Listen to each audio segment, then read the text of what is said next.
Hello, everybody. I'm Russell Hill. I'm your host of VTF, and that is What the Fix Off to all of you out there. And I'm joined today by... Hello, everyone. I'm Charity, and we're really excited. We have John Acosta with us today. He is the CEO of VTech Dealer IT. John, welcome. Thanks for joining us.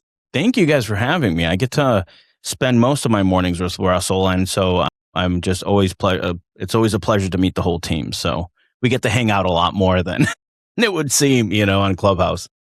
Well, We that's do. awesome. We've met a couple times in person, and we're on Clubhouse. I mean, literally almost 6 days a week. Almost 6 days a week, yeah. So I've gotten a chance to know him, and now this is a good opportunity for all of you out there to get to know him even more.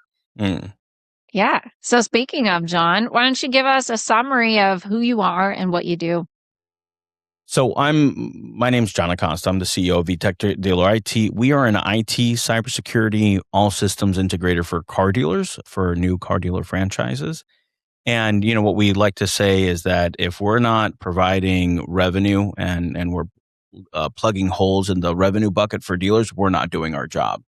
And I've been doing this since 2012. I took over as a CEO in about 2019 in the company, and we've been growing and growing and growing. And man, I love this industry. I love this business. I love the fixed op side. I love the variable side. I love the project management, the buy sells, and really providing value wherever I can. So love having these conversations. Yeah. Do you work more, would you say, with the variable side or the fixed op side, or both? So that's a great question. The fixed side kind of understands us more in a really weird way, right? Is the fixed guys know, or fixed gals know, that if the alignment machine is down, you're not making money, right? They understand that. My mentor in the car business is Paul Jensen. He's been, he was famous for being featured on automotive news for having a 24/7 hotline that would be in every single owner's manual. And so just to provide that high level of service and that fixed mentality, and not a fixed mentality in a bad way, but that fixed operations mentality, and really understand how the ecosystem of the dealership works and how the pieces of the dealership work together. So I love the variable side as much as, because that's the fun, creative, let's get more vehicles out on the road. Let's find how to do better appraisals. The BDC side of things. It's a great problem to solve, but with the fixed side, it's more of my technical, it itches that technical brain of mine. So I think it's like picking your favorite child, right? I love both of them equally for very different things. John, you have a really unique mix of experience in automotive and IT and security and even the military. So can you tell us a little bit about how that journey came together into what you're doing today? Yeah, so I was in the military, and I was in the Air Force. And thank then you for your service. Thank you. It was a lot of fun. I was a wrench turner, so a fixed aircraft. That's basically what my job was. So I got to travel all over Europe and have a blast doing that. And then I was in Louisiana for 6 years. But then I started a company that focuses on durable medical equipment, that is end of life care. And my group of investors were down here in Miami. And we launched the product, won Product of the Year for Caregiver Magazine. And they own a dealership. And the dealership there was some stuff going on with it. And I went in, restructured it. My company, the durable medical equipment company, got national distributorship, but it was my first kind of adventure in entrepreneurship, and got my rear end and handed to me, right? Those life lessons that you carry the scars for a while, right? And then kind of fell into the automotive business and fell in love with the dealership side, right? So dealership, special finance, it was a knife fight in those days when down here in Miami. And my current business partner was our IT guy and had secured some really big accounts. And he was like, hey, can you help come on as the COO of the company, or director of operations? It was literally a couple of us in an apartment in Miami, kind of figuring things out, and then grew the company from there. And we got lucky that we got some great mentorship along the way, and some groups really grabbed us, and we grew with them and figured out just one problem after another, and kept record of those problems and made all the mistakes. We've made probably every mistake in the book, and have made up some new mistakes of new ways of failing. But all of them are lessons, right? At the end of the day, they just become these these beautiful, I hate to put in these terms, but these beautiful scars that you carry, and we wear them with pride that we've made mistakes and we've fixed them. And what I like to say is it's not how you mess up, it's how you fix it. That's right. And if you show up and get ahead of things and say, hey, we messed up and this is what we did, this is what we're going to do to fix it, make sure that it never happens again, I think you can have a pretty successful career. That's a great attitude. And you said something earlier, you fell into automotive. How did you actually fall? I'm curious. And so is everybody else. I was sitting in a family office waiting to get the axe, and I just heard about the. I was just like, oh, well, my project's done, and I'm sitting in this family office investment in Miami, and I'm like, kind of twiddling my thumbs at where to add value, and I just kept hearing about the dealership having these issues, and I was like, I'll take a look, and kind of raised my hand and put a team together and went down and uncovered some kind of oddities in that operation, and ended up they changed the whole team, and we came in and started operating the business. And I knew nothing about the car business other than understanding systems and understanding how to create processes. And what ended up happening is that taking CIT, inventory reviews, and really understanding the processes and how to close, and we got into vAuto very early during that time. And I remember my performance manager would call me every Monday. And I always say this, and I say this in more crude terms, but kick my butt up one side and down the other and say, you're not putting the 27 pictures and the description of the vehicles, and you're not updating the pricing, and you're not getting aggressive on this. So lo and behold, I started looking at the organization from a data perspective, because I didn't believe anybody when I was in the store. It's like they would say, why is the showroom empty? It was like, the showroom's empty because everybody's at the beach. And I'm like, I don't believe you. And then they would say, why the showroom's empty? It's like, oh, it's raining. Nobody buys cars when it's raining. So the guy that was representing the owners went into the store just not really knowing anything. So I didn't trust anybody really. I come from the trust but verified world, and I really kind of dug into data. I was like, if I can't find out where a lead's coming from, I don't want to pay for that lead source. And just like doing it in very rudimentary ways. This was over 10 years ago, and just trying to figure out that piece of it and really go hard down into it, because we were hemorrhaging money, and it was a kind of a turnaround story. And that was my first real experience. And then they had a special finance company, and that's what my first experience with the automotive side was, and learned a lot of lessons. It was really powerful. It's just kind of both feet first, kind of how I do things, and learn a lot along the way, and build some fun things. You are really quite the entrepreneur. There's so much stuff you're doing. Some of it's staggering, but you also do like leadership training as well. Yeah.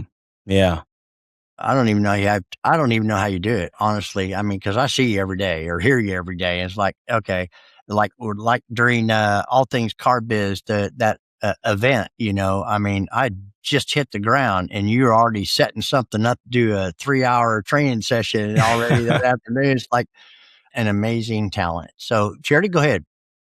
Yeah, I love what you said about learning from your mistakes, John. It sounds like you've worked on some big projects and turned around some companies. If we have time, we'd love to hear more about that. But I'd like to hear about your Air Force experience and how that plays a role, and how you think about systems and risk and leadership today. So more than anything, I was a bit of a rebellious youth, and the United States government had to invest in me to become a productive member of society.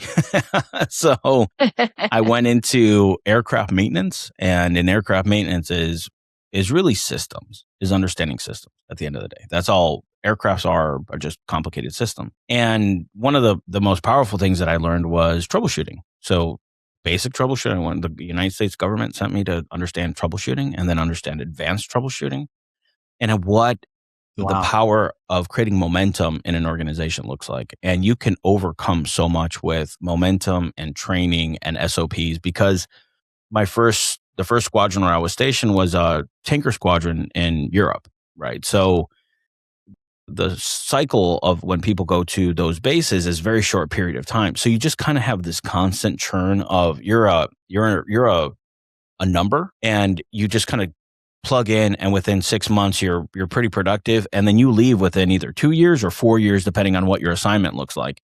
And so it's just like, how do you're operational. So we were very operational in the global war on terror, and it was a tanker squadron. So we're like Yeah. refueling aircraft and we're taking cargo from this place to that place. So I worked really hard, and my boss would say on Monday mornings what are you doing? You got any appointments this week? I'm like, no, just show up at the flight line with your bag. And Sergeant McHenry was his name. And he was our flight chief, and I'd just jump on an aircraft and we would go somewhere. So you just have to kind of figure it out while you're there with the support of this operational arm of the United States government. And that really created this, how do we proceduralize things at a high level? And how do you make sure that, and if in our world was like, if you make a mistake, people die. And like, how do you minimize risk? How do you align with taskings that you get? And how do you make those SOPs and those checklists and make it kind of idiot proof? And that gave me a lot of context with how to build the business and how to build what we do. And it was a beautiful experience. I really, really enjoyed it. Well, you obviously fell in love with it. Yeah. So was there a moment when you realized that dealerships were just like way more vulnerable than you thought or expected because of all the places where you could have gone to find vulnerabilities? The automotive, Yeah. I mean, they got them everywhere. Yeah. Yeah. The cool thing is that, much like it's a niche environment, right? And that it's a very niche environment. There's a saying that I love is, when you know the way broadly, you see it in all things. And there's things that are common in every structure. There's people and there's systems. Say that And again. when there's people and there's systems, and when there's people and there's systems, you can troubleshoot. And you can say, all right, in an ideal scenario, how do I do this? And it's like, okay, let's break it down and map it out. So you say, name it.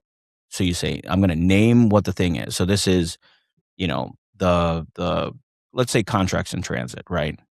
Paperwork gets signed, right? The paperwork gets signed is one post-it note. And then the STIPs, or completed paperwork, is another post-it note. And then getting it to accounting is another post-it note. And the deal posting in CDK is another note. And then that deal getting funded is another post-it note. And you can literally put the post-it notes on, and you can say, where does this break?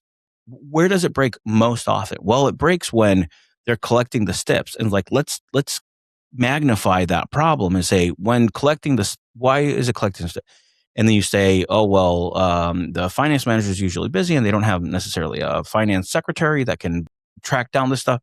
Well, what's the big consequence of that happening is that the money in the organization dries up because you don't have contracts getting funded. So you start really seeing this as this is an accordion. And I read a book by Peter Senge called The Fifth Discipline, which understands, you start saying like systemic thinking is the fifth discipline. And when I combine that with my experience with aircraft maintenance and troubleshooting and how you understand systems and how systems are interconnected with each other. And I read Freakonomics, the Freakonomics book. It's these, I love that book. And it's like disparate data pieces have to do with each other. And I love that systemic thinking. And then to go a little bit deeper, I was introduced to a modality called systemic constellations in Romania in 2008. And that cracked open the people part, right? So people are patterns, and people repeat patterns in their behavior. And sometimes, they're part of a larger organization, and that combines with the systemic intelligence of an organization, what we call culture.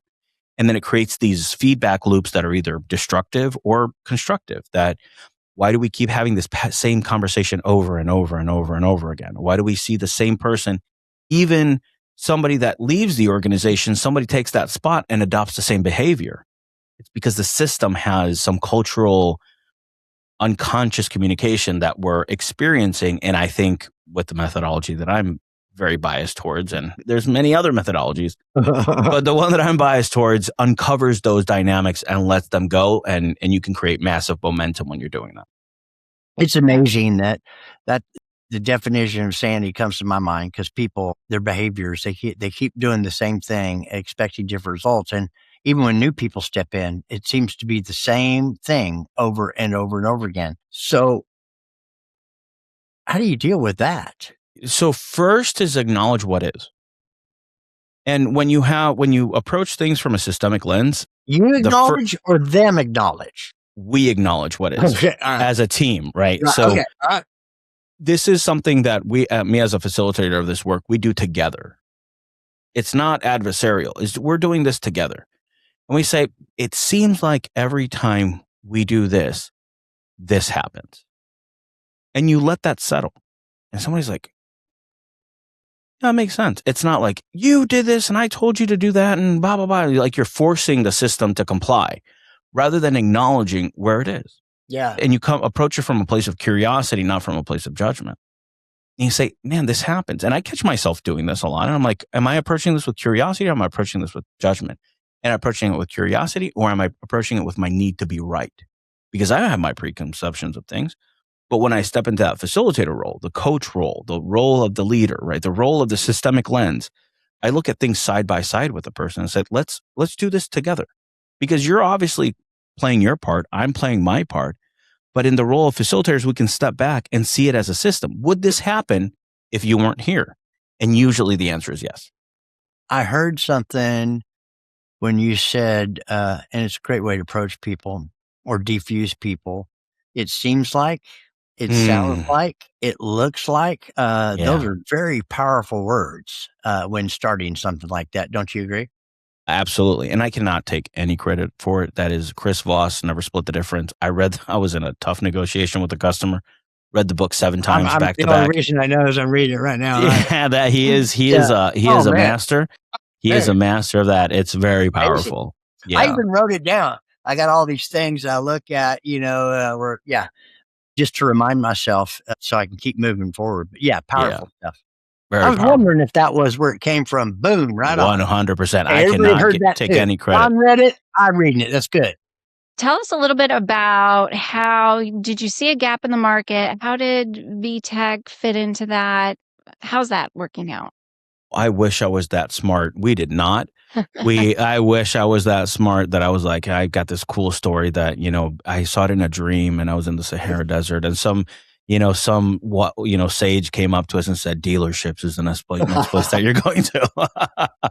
But ended up being, it's like circumstantial that I fell in love with, right? My business partner was a former ADP field engineer. And I'm like, okay, I'm going to help. I like problems. I like solving problems. I like solving puzzles. And I'm like, okay, I'll help you grow this. And what ended up happening is that I didn't read Good to Great. I read Delivering Happiness. And Delivering Happiness is a book by Tony Hsieh. And it talks about delivering extraordinary experiences, right? That you can create a sense of belonging and that your organization can be a place to create wow, right? And it was Zappos was before it was acquired by Amazon. It's the story of how Zappos became this incredible customer service experience. And I think that I'm fascinated by people and I'm fascinated by delivering experiences, even in the most kind of oddest scenarios in a dealership, right? And especially IT for dealerships. So we're on the side of our customer, our user is a dealership employee. So that has its own interesting things. And then we said, we're only going to focus on this dealership space because we understand the business.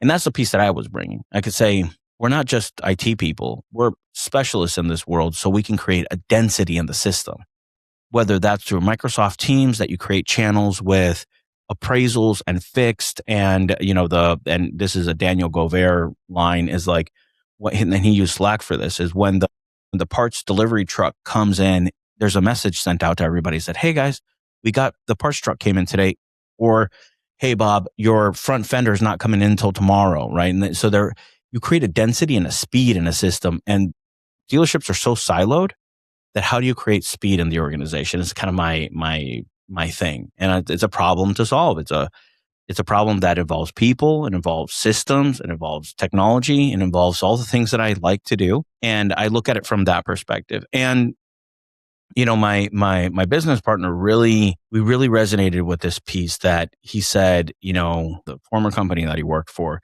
shifted their focus from being that customer service that, hey, if a dealer's down, they'll fly a part, they'll drive over to Atlanta, put a part on a plane, and it's going to be there by that afternoon. And your tech's going to go pick it up, put it back in, and get it going. That comes from my military days. So we'd had something called red balls when an aircraft was sitting on the flight line, and it would be like, we'd all be kind of, we call it riding launch. We'd be there kind of waiting, and they're suddenly like, hey guys, number 2 engine didn't start. So we'd have to spring into action to like get this adrenaline and be like, we'd have head double hearing protection on, the crews in the aircraft, and presidential support, whatever we were doing that was intense. We would get this rush and we were like high-fiving at the end that we fixed the aircraft that was ready to launch. And so it was like this adrenaline rush that you'd have, and you'd be signing paperwork and doing all this stuff. And it's like, yeah, it's good to go. Oh, you're all right, guys. And then everybody would leave and you'd be like, okay, mission accomplished. Everybody high fives. So when a dealership's down is kind of my same thing to it. It's like, I get to hit this rush when there's a fire or there's a hurricane coming, and we set up a weather operations center or a crisis management center when, we've had Tesla batteries take catch on fire and burn a trailer down, like just weird things that happen in the space. And a dealership being down is like, money's going out the door, guys. How do we get this fixed as fast as possible? So it has that piece of it. And Paul Jensen, he's now our director of strategic operations, comes from that world. Is like, I'm going to do anything in my power to make sure that you're happy. And I love that. I love that about creating relationships and creating business. And he had a personal relationship with his technicians at, this previous company. Like, you knew Russell and Charity. Like, you knew, hey guys, how's it going? How's the kid? How's your mom doing? I heard she was sick. That type of personal relationship. And I wanted to provide that. And I was like, just listen to your customers, provide a high level of customer service, be responsive, be Johnny on the spot, and you're going to be successful. And it's not very sophisticated. It's not like we saw this niche in the market. We just shut up and listened. And a lot of the business books that I read afterwards were like, you should shut up and listen. Right.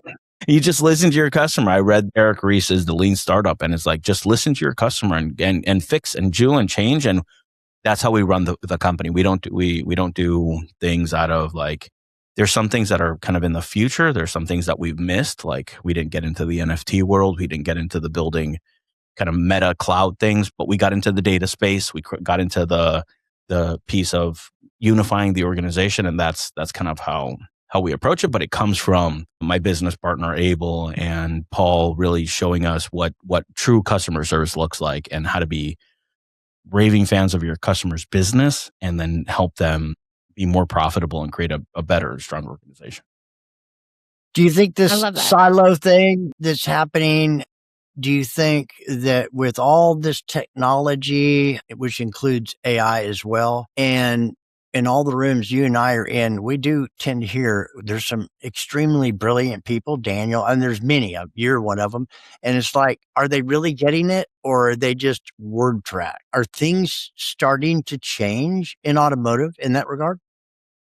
I mean, I think it's all the above. As usual, as progress happens, things are all the above. Some stuff it's as they call AI slop, or it's like some of it's that, some of it's very authentic and incredible. And my philosophy with this is kind of a weird one coming from an IT perspective, because the human side is the part that I'm most interested in. And how I look at this is mental real estate. I'm a person that has a capacity and I have available mental real estate. Is my mental real estate taken up by repetitive tasks that do not plug into my authenticity, my creativity, the best version of me, who I can become, my leadership style? Am I in there kind of drumming through and doing data input and doing all that stuff? That's the stuff that I want to automate, that I wanted to give to machine learning to identify patterns really well, and just go down that track and get that off my plate as fast as possible. So I can, like you said, Russell, I have this magic superpower that is like, how can you do all these things? I'm surrounded by a great team that's supported by machine learning. I have, there's 42 people in the company. I'm one of a big team, and they're incredible at taking things off of my plate and automating and building momentum for it. And that's why I can come you're one of several people that have said this, that it's like, how can you do all this stuff? It's like, well, I just have a great team. It's like, I'm very blessed to be part of an incredible organization. And then you amplify that with AI, not from the front end, from the back end. Like, here's a tip and trick for everybody. We record every call that we're on and transcribe it, and then put it into our chats, secure it, for no MPI or personal identifiable information to go out, and say, build our checklist and our guides and do this stuff. Review what were the highlights or the points here that we want to make sure. And then if you see those patterns happen over and over again, you grab that and you make it an SOP.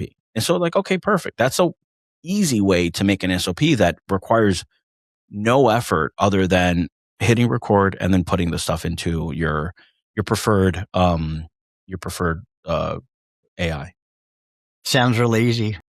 It does. Yeah. Well, I Yeah, I struggle mean, with it. Yeah. Yeah, people do it. People do it all the time. Do you take advantage of the AI that kind of summarizes your meetings? Has that been a useful tool for you? absolutely. And we're a Microsoft shop, so Microsoft 365's Copilot is outstanding. And like you say, oh, this is the next step. This is what you promised. It's not doing the job for you. And that's the part is like, I want to take all the tasks that require Mhm. repetitive follow up, stuff Yeah. that's so I can have my team create authentic human connections with people. That I'm fully present. That I'm really hearing what the problem is. That I'm not checking the message until I'm like, oh, I've got my mental real estate taken up by the appointment, or am I following up and I'm not doing the automated, like all these things that take away from authentic human connections and relationships. And they do take you away. Yeah. They really do. If it was up to me, I'd be having these conversations all day. Just like this. Just like this. Like just having authentic, real connections with two incredible human beings and just talking about the business, how to get better, how to grow, how to teach, how to mentor, how to coach, how to lead from a systemic perspective. Yeah. It's amazing. Really, I didn't get it forever. Just, I was surrounded by people and that kind of thinking. And it's like, I didn't give them time of day. I was so self-absorbed and, being selfish, self-seeking, self-centered. They just didn't know what they were talking about. And really, it was me that didn't know what I was talking about. And I woke up one day and realized, hey, all these things external are not the problem. The problem is the internal. And all these things are a lot easier because if you recognize what they are, they manifest themselves out, not the other way around. Those external things aren't going to fix anything unless you internalize them, right? Yeah. Wow. Yeah. And you said something at one of our conferences that you suffered from terminal uniqueness. Like I thought that's like such a good way to put it. I Right? stole it from somebody, just so you know. That's I so don't good. remember It's so who. good. Yeah. It's such a good line. That's right, John. You don't understand. None of you understand what I'm going through. That's the reason it's happened. It is not my fault. Yes. Yeah, right. Yeah. And I've done so you mentioned my kind of my systemic and constellation work, right? The other side of what I do. And I've talked to people from Fisher Island down here in Miami to very challenging communities. I've done this work all over the world. And everybody has terminal uniqueness. Like everybody thinks my problem, and there's so much shame in it, and there's so much like guarding in it that they don't want to let out. And it's like everybody has stuff. We've done this work with mass rooms. Tony Robbins brings one of my dear friends in to do this type of work. It's like, everybody's going through something. And once you acknowledge that part, everything else becomes easy. You can say everybody has a story, everybody has stuff, and some of the worst stuff that you could see. Yeah. And but they don't want to people let are go not of their it, John. story. Those are things that if people knew, it took me a long time to figure that out, but if people knew this about me, that was it. My life is over. I'm going to hell. And that secret is the reason you're continuing that behavior. Yeah. Yeah. And this was a big, my ego, and Dawson told me, he's like, what does your ego cost you? And I'm like, oh my gosh. You're so right, dude. There, isn't he? Yeah. He's like, he's so good. He's so good. And he's like, what is your ego costing you? And I'm like, and even my like humble ego, it's like, no, I don't want to put myself out there and doing this. Like, what's that part costing you? Right. And yeah. And I was to kind of go back to the point. It's like, nobody cares. Nobody cares. Why don't they care, John? And I mean, like, nobody cares enough to judge you based on your past. It's like, because they're involved with their own crap. If you disappear from the planet, they're going to say like, oh, what happened to John, or what happened to Russell? It's like, oh no, it was actually the shame that he had from the story that happened when he was 6 and the thing that they're going to do. So that's probably why they should be so ashamed of going at, like, that's the terminal uniqueness that I talk about, right? It's like, nobody cares what happened. As long as you show up, you're a good person, you connect, and you're connecting with human beings at this level, what happened in your past is in your past. And it's the story. And Tony says this, Tony Robbins says this. Our story is the glue that keeps us stuck. And I'm like, I love that phrase so much because it really does. It keeps us stuck from growing. It keeps us stuck in that itty bitty Yes. committee saying this itty bitty terrible committee saying in our heads how we talk to ourselves is that story that repeats over and over again. Oh my God. Yeah. It's the self-talk is, Yeah. So I mean, yeah. Even when you recognize it and you're working on it, it's real. I mean, you got to really watch what's going on in here because that's the problem. yes, sir. Yeah. It's, wow, good stuff here. Security. Well, do you mentor other people, John? Is that part of your repertoire?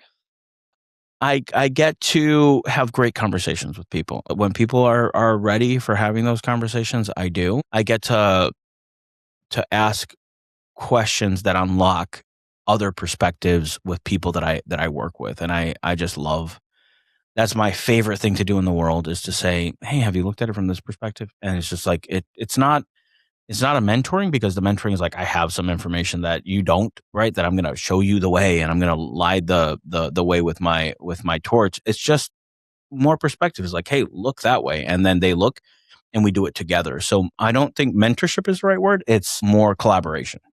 Well, you're being humble, and what I hear you say, think I'm hearing you say, and I hear it all the time. When people start talking, they just start going and going and going. They tell you everything that you need to know to guide and lead and direct them. So yeah, you're very good at that because you understand that. I don't know exactly when it happened, but I remember one time, which it happens still all the time. Not that because I have all the pictures on my phone, but family photo albums. Okay, you got a group of people around here and you're flipping through all these family pictures and stuff, etc., or even business. And what I noticed, the first thing I look at on every page is me first Yeah. before I look at everybody else. And I think there's a lot of truth to that where people don't really care how much you know until they know how much you care. And when they start talking and you show interest in that, people love to talk about themselves. I do, you do, we all do. I think Yeah, we everybody really does. do. Yeah. And we just want Yeah. people to listen to us, not berate us and beat us up. But anyway, I got off people track are there. people are starving for connection and to be seen. When you understand that part, and Boudreaux, I love him so much, is just like people are starving for connection and to be seen. Just to connect with another human being. And in a world that we're, here talking across the world and across the United States, we're seeing each other, we're hearing each other, and the connection and the resonance that we create when we're in this dynamic is just, it's powerful. It's what keeps us from tearing each other apart. Yeah. Damien Boudreaux is just an amazing, and I've heard a lot of his story, and it is truly amazing. And I say it, I hear a lot of people say it. Really, at the end of the day, all people want to know is they count, they matter, they make a difference, and they really do. Yeah. It makes it so easy to become a part of. Not that there's not challenging moments where people either do want it or don't want it. And it's like, sometimes you have 1 minute, 5 minute, 10-minute people in your life, maybe 2 or 3 years, and sometimes for the rest of your life.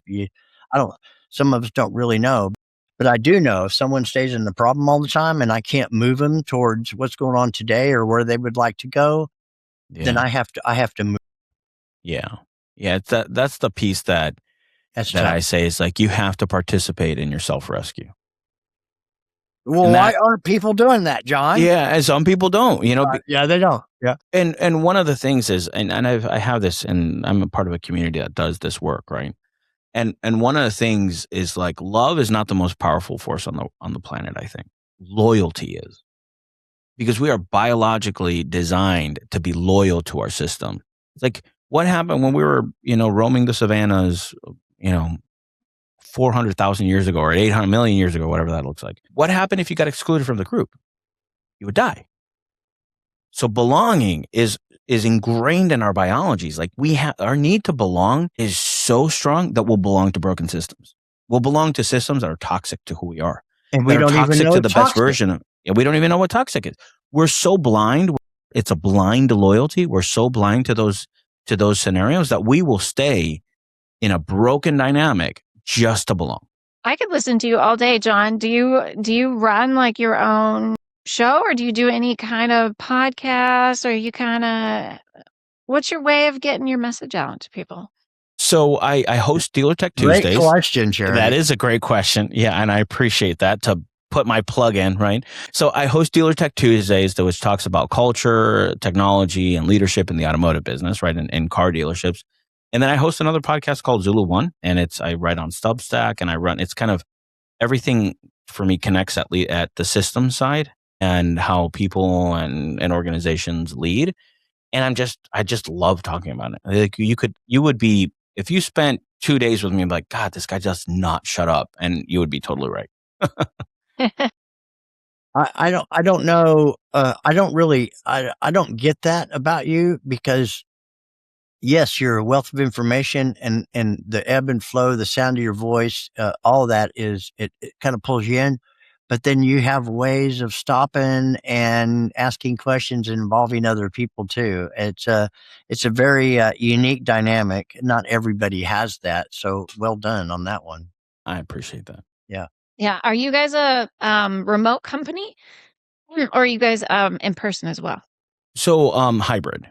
We are. Okay. I'm based out of South Florida. We have an office in San Francisco in the Pleasanton area, and we have an office down here. But a lot of our team works remote, and we live on Microsoft Teams, basically. We get together like next week, which I'm really excited about. We're going to San Francisco to do an offsite, and we're going to be doing some of the systemic leadership workshops. So we're going to go take some pictures of some dealerships and show people that haven't been in a dealership what it is like to be in the store, and create that context. I think context is a really important underutilized tool. And so we create connections on doing the remote work, but also in person. But we are primarily a virtual company, remote, basically. Are you going to Silicon? I am not. It's going to be at the same time when I'm going to San Francisco. So, all right. Jeannie Reidelback is on our team, and she's going to be holding down the fort for us. She's an amazing talent. I'm glad she found her way to you. Yeah, she's awesome. We're very, very, very, very, very lucky to have her. She really is. Okay, so what are most dealerships getting completely wrong when it comes to their tech stack, John? Visibility. Give me an example of what visibility means. So I know what it means, but give us a scenario. So I can give you a very tactical scenario and then a broad strokes one. So I'll go with a tactical one, right? Visibility on the phone system, right? You may spend $100,000 to $150,000 a month on marketing to make the phone ring and somebody raise their hand and transact with the organization. That they're not calling you for advice on childcare. They're not calling you for, where the best dental place is, right? They're not calling you for the best pizza review. They're calling to do business with you, either that's service or sales or get an update on their vehicle, whatever that looks like. That's right. 23% of those calls get missed. 38% of those calls go missed in service. That is a travesty. I thought it was higher than that, but yeah.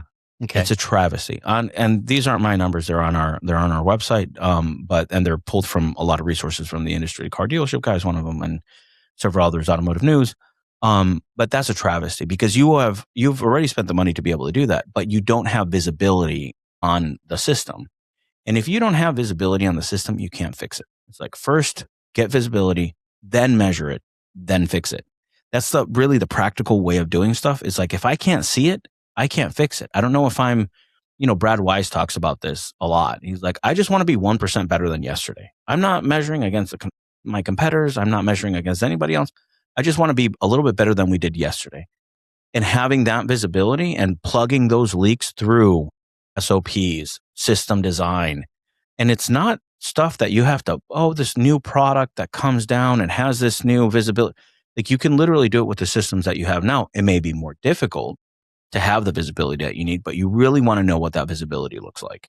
That's a practical application. And it's really threefold because it's the money that you save from legacy phone systems. It's the marketing money that you recapture because let's say you recapture 50% of that. Imagine if you could make 50% more appointments. And out of those 50% appointments, 7% sold, 10% sold maybe.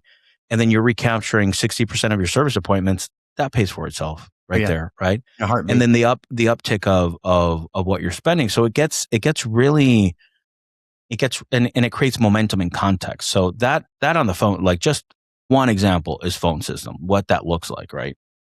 The other piece is, we've seen Paul that I was talking about. They grabbed us when we were a little company. We were a couple guys and we were running around doing stuff. And Paul used to have 15 spreadsheets that he would take, Excel spreadsheets, and he would take, a financial statement for every store and key them in, and then, tell the boss 45 days later, like, this is what's going on. This is kind of what it looks like. And he would go belly to belly with whomever he had to talk to or coach or put your arm around and say high five and you're doing a good job or you're not. And so it's like this autopsy report that would happen often. And we started working really hard towards integrating all the systems together to give the organization visibility. And they bought a product off the shelf that gave them a 30,000 foot view, but only on the DMS side. And, so it's data within 24 hours, great product, but gave them, rather than keying in those 15 spreadsheets, you were just going to this one site that we're looking at DMS data. And a shameless plug here, we're aligned with an organization that gives you access to everything, right? Not only your DMS, your IMS, your Google Analytics, and it really creates the visibility in the organization and gets you out of the whack-a-mole of running a store. It's like, Tom Klein talks about tuck the octopus, right? He's like running an organization is like tucking an octopus, and he's totally right. I call it whack-a-mole. It's like you're running the store and suddenly you get punched in the face, like, oh, another problem. You get punched in the face. There's a letter from the AG. You get punched in the face. There's a manager that's stealing your employees from another place. And like, how do I look at this from a 30,000 foot view and have the whole enterprise on one screen? And then you're looking at an instrument cluster rather than sorry to use an aviation term, but a smoking hole at the side of a mountain, right? It's like, you don't want to look at the scene of the crash. You want to say, hey, my fuels, we got to manage this fuel and we got to manage this, our bearing and our altitude. And we want to say, are all the gauges in green? And then you're running the organization. So that's what I mean by visibility. Is like, I can see what's working, what's not working. We had an organization that put this product in, and just by the savings that they got on the marketing side, they were able to pay for the whole thing and more, because they were spending on lead sources that were not providing the value because they didn't have it in their dashboard staring them in the face to be like, that doesn't make any sense. Yeah. So we're spending $25,000 a month, $30,000 a month on lead sources that didn't work. So that's pretty common too. That's very, very common. So that high level visibility of the full organization is what I'm really focusing on. And again, to keep more, I can't help you make more money. I'm not that guy. I'm not one to say, I'm a marketing person and you're going to get X amount of leads. I can't help you on that side, but I can tell you where the leaks are happening with the revenue that you're already generating. Yeah, you might not be able to tell them that, but you can tell them if it's damn sure working or not. Yeah, exactly. Yeah. Exactly. I love it. That's great. Do they need, a lot of times with data, what we see is the data is kind of collected and handed over to the dealer, and they're left to make the interpretation of what everything means. Do you guys help with that, or is found a better way to do it? Yeah. So the third leg of our overall strategy is that we got with we allied ourselves with a company called Dimium, and they do massive data sets. And they're kind of guys that take legacy data systems and they translate the data. It's like a universal translator of data, and it's almost difficult to comprehend the number. I can't. You showed me a piece of it. He showed Yeah. Rick and I a piece of it, and Matt too. And it's like, this is a lot. Yes. This is power right here. Exactly. And I think that's the future of where this is going. Is like, imagine asking a billion ROs a question. That's the real thing. You can say, and going back to the beginning of the story, right, is the freakonomics of the data. It's like, why do people named Mark buy red cars? Right? It's like there's a cultural correlation there. We don't even understand necessarily what it comes from, but there's a 16% increase, and I'm making this up, right, for illustrating this. It's a great analogy, though. Yeah. It's like a guy named Mark has that question, and I was like, if you could, and really going like and diving this down into the fixed side, is that your recon cost of a 2021 Toyota Highlander in Denver, Colorado versus Miami, Florida are going to be very different. Yes. And that may be correlated to the investment of the Department of Transportation in the last decade in those two areas, right? Elevation changes, the distance between stop signs, what the vehicle density is. Are they, there's a lot more highways per square mile in that area than other areas. So you really start getting the full data analytics of and that can happen in every single area of this business. I think is going to be transformational. You were talking about, we were talking one day about, or many times, CDPs. And did you not call them DDP or? Yes. Yeah. So our friends between the two, yeah. Our friends over at Axle Automotive, what we're partnered with it's a dealer data platform. And that's that instrument cluster, because it's not only your DMS data, it's your DMS, IMS, it's your Google Analytics, all the vendors, Customer Center, all the vendors into one place that you can see everything together. And we're their IT cybersecurity team and implementation. We really help with the implementation because we understand the ecosystem so well. The thing that I love to say is, like, you could have the best product in the world, but if it doesn't get implemented or adopted, or you have the early saboteurs or Luddites throwing shoes into the machine. I recently learned about that, right? Throwing shoes into the machine because they're afraid of change. That's where we help, right? Is we can say, hey, we want to make sure that you go through the 4 stages of grief with this product the right way. That's first, you're going to hate it. Then you're going to sabotage it. Then you're going to start using it, and then you can't live without it. And that we're there for every step and say, hey, don't worry. We're going to get you through this. But ultimately, it's going to keep more money in the pocket of the organization, and everybody's going to benefit from it. I love it. Great analogy. Charity question? Yeah, well, we're running out of time, and so I'm going to be a little bit more selective. If a dealer is listening right now, what are 2 or 3 things they could fix this month? Ooh, I like to call this the question. That is a great question. I like to call this the process, and can I answer the 3 things with one? So I like to call this the process. And the process, and anybody can email me, and I'm sure you guys will share my information, is that what I want to do is I want to give you a methodology to solve problems. I don't want to say, this is the problem that you have to solve and then go figure it out. It's the methodology to solve problems. And we're working with some stores that have, they sell high volume. They got a good brand. They're in a major metropolitan area, but all the processes and SOPs live in somebody's head. It's like, how do you go from translating into somebody's head to writing that stuff down? And it's what I call the process. It's 7 questions to say, what are the top 3 processes in your organization in the BDC? And you start with the manager, you start with the top performer, and then you start with the newest person or their lowest performer.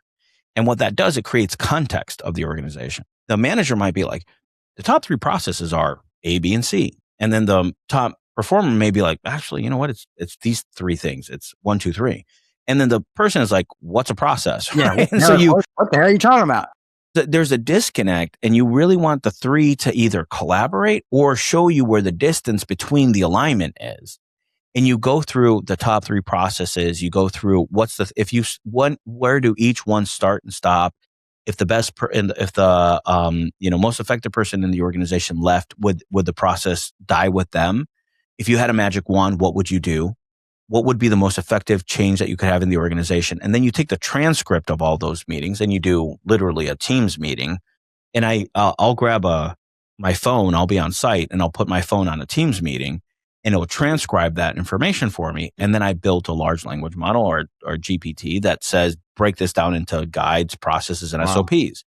And now we just finished the BDC side is, I'm going to sit down with all of those, and we're going to do a systemic exercise about mapping those things out to say, okay, is this true? How do you want to see this, Mr. Dealer Principal? Is this going to break any processes internally in the full organization? And then you go and do that by department, and suddenly you have a full reference guide for the organization, version 1. And then you build on top of that, and then build on top of that, and build on top of that, and build on top of that. That's amazing.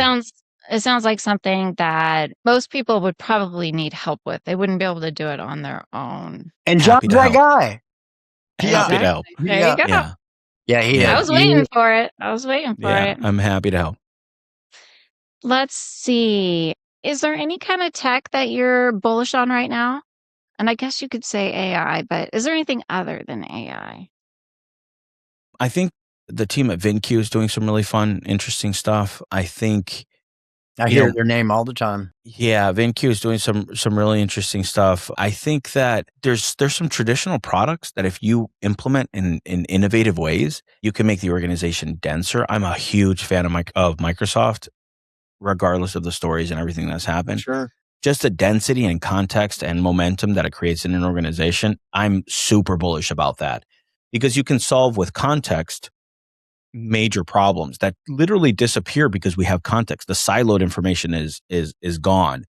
And then this dealer data platform, they all kind of compound into each other, right? They're all in context. And Yes. then our relationship with Dimium, the future of being able to do predictive analytics, seeing what the technology is going to look like in the future, and that you're teeing up the right thing at the right time for the right person with the context of everything that they have, I think is going to be that future. And AI is going to expose where we are the weakest and amplify where we are the best. That's my prediction, and I may be eating my words in some years, but I really do think that we have this opportunity to create more human connection through the amplification and use of Yep. technology, which Well, is we hope that that's what I'm bullish about. there's always a human side, right? There's always a human side. So I Yeah. heard something last night I thought was really interesting. Don't know enough about it. Quantum versus the ones and zeros that we know that make up everything today, that by 2030, it'll be a working model, which is all the things in between the ones and the zeros. That's the simple way I understood it.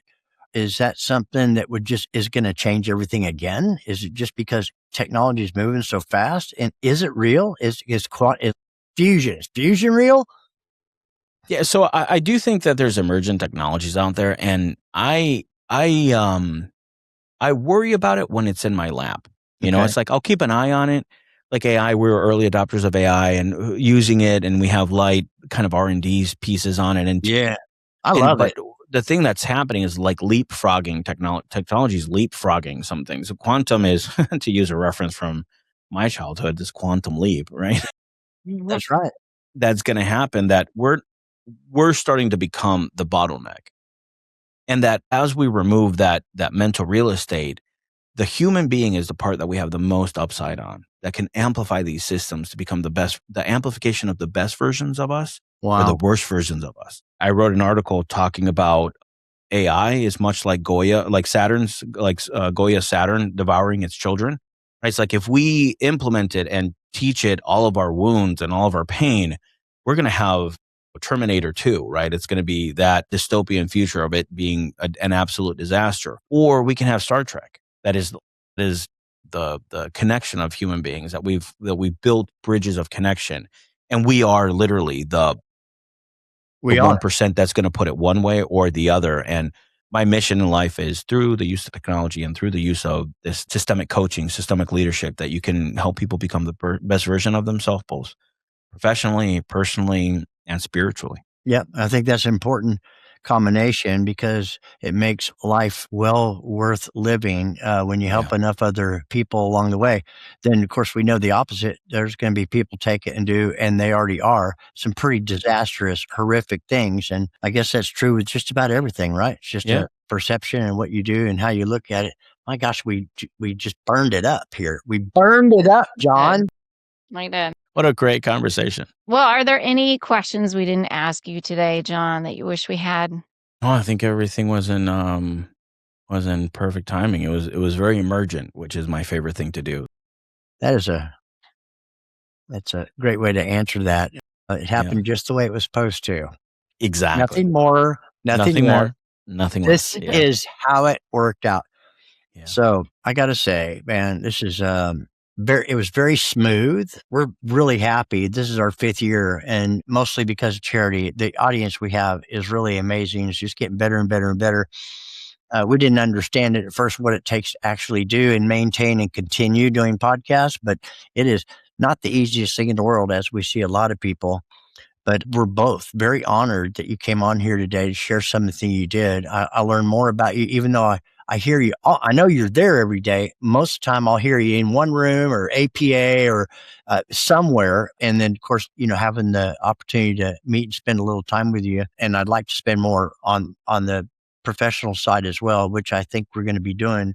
But for all of you out there, when this comes out, you'll know it. Okay. Like him, love him, ask him questions, reach out to him.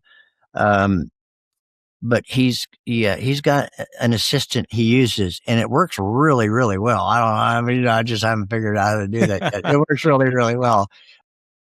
Charity, any final thoughts? That's it. Thank you, John. We Yeah. appreciate it. Yeah, Yeah. we're Thank you humbled, guys honored, so and much. grateful to have had you on. And that's another successful wrap for WTF Minute. What the fixed ops? To all of you out there, thank you again very much. Thanks, John.